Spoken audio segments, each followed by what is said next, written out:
Y bueno, la primera pregunta que te quería hacer, ya para comenzar a analizar este tema, que más o menos lo vamos a ir viendo de forma cronológica, pero bueno, la primera pregunta, y ya que lo has podido conocer, me gustaría preguntarte cómo es la personalidad, cómo fue la personalidad de Otto Carius, porque siempre se nos vende que un poco pues un comandante Panzer alemán, ser una persona agresiva.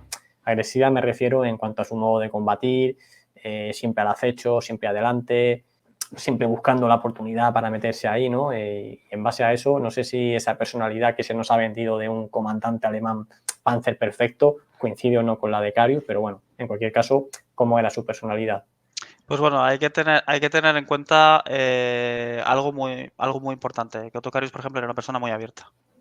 Muy abierta en el sentido de que cuando tú ibas a hablar con él, cualquier pregunta que le hicieras, cualquier pregunta, vuelvo a repetir, cualquier pregunta, te respondía con franqueza, con sinceridad. A través de las entrevistas pude ver que era una persona humilde.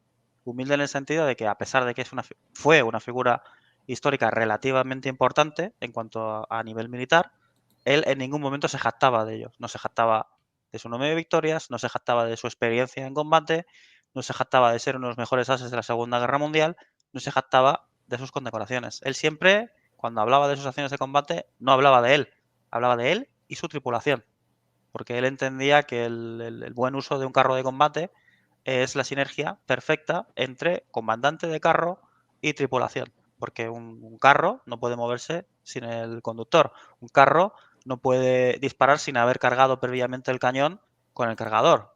El comandante no dispara, es el artillero quien lo hace. Y hay veces que tienes que recibir órdenes de otros vehículos o del vehículo de comandancia a través del radiooperador de radio. Por lo cual, vemos que todas y cada una de las partes del blindado son importantes para los éxitos. Otros comandantes de carro, por ejemplo, pues pintaban los éxitos en sus cañones. Mm, Es muy habitual, ¿no?, ver fotos de la Segunda Guerra Mundial en la que hay un comandante de turno, ¿no?, pues pintando rayas aros en este caso, mm. en el cañón, ¿no? Hay incluso unas fotos muy famosas de Michael Pittman y su tripulación en la que se ve pues un montón de marcas. Pues eso Carius no lo hacía. Carius nunca llegó a contar su número de victorias. Él, cuando realizaba misiones de combate, en muchas ocasiones esas victorias no se las concedía a sí mismo, se las concedía a su unidad, a su compañía. O había veces que incluso las cedía, esas victorias, al propio batallón. De tal forma que vemos que, a pesar de que consiguió una gran cantidad de éxitos, pues nunca se jactó de ello. Entonces vemos que es una persona muy humilde, un excelente camarada con sus hombres y una persona muy sincera. Yo añadiría también que era muy orgulloso. Muy orgulloso en el papel que jugó como soldado, en el sentido absoluto de la palabra. Él se sentía que había cumplido con su deber como soldado alemán durante la Segunda Guerra Mundial. Entonces, él estaba muy orgulloso de haber cumplido con su deber, porque como bien explicó Sergio, por ejemplo, en un especial que hizo sobre Carius, Carius fue rechazado en varias ocasiones antes de formar parte del ejército regular alemán. Y luego, bueno, luego pasó al arma Panzer, pero esa es otra historia, ¿no? A pesar de que tenía una serie de hándicaps, era muy bajo, tenía una salud muy endeble, pesaba muy poco, los superó para llegar a convertirse en el héroe de guerra que se convirtió.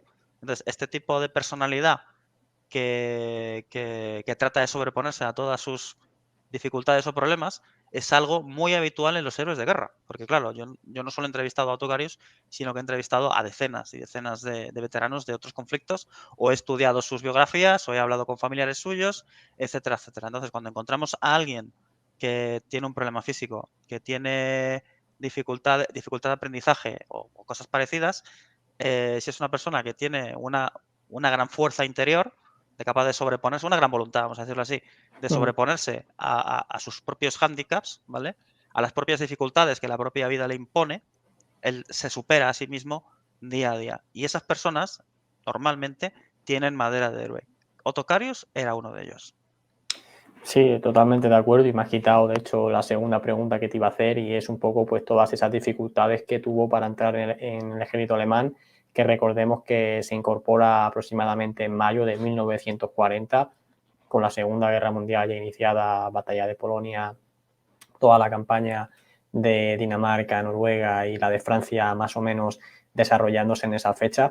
Y totalmente de acuerdo contigo, ¿no? Tú evidentemente sabes más porque lo has conocido, pero yo todo lo que he podido estudiar sobre Carius es un poco esa historia de superación que tú has dicho, un hombre que fue rechazado hasta en 2 ocasiones, me parece, y no lo tuvo nada fácil, o sea, no le vino todo rodado, no le dijeron, oye, tú ven para aquí, te vamos a poner aquí y ya está, te hacemos comandante de Tiger y venga, para adelante porque eres el mejor, no, o sea, se tuvo que ganar cada puesto que tuvo, cada medalla que ganó, se la tuvo que ganar a pulso y la verdad que eso pues lo convierte en, yo creo que también en esa persona tan humilde que con los pies en la tierra, que se lo ha tenido que trabajar todo y que no va de chulo ni de prepotente ni nada de eso. Pero bueno, si quieres comentar un poco, aunque ya lo has dicho, pero cómo fue estas dificultades que tuvo Carius para meterse en la Wehrmacht.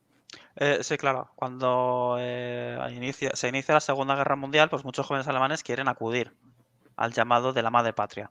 ¿Vale? ¿No? Recordemos, ¿no? Todos estos chavales de aquella época, 16, 17 años, han bebido del nacionalsocialismo desde el colegio. ¿Vale? Porque esto es algo importante y conviene mencionarlo. Entonces, cuando tu país entra en guerra, ellos ya tienen, ellos ya están tienen esa predisposición a, a querer cumplir con su deber.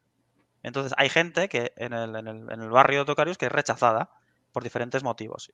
Y jóvenes, por no poder alistarse al ejército, se suicidan. Quiero recordar que Carius me dijo que en su barrio hubo como 1 o 2 casos.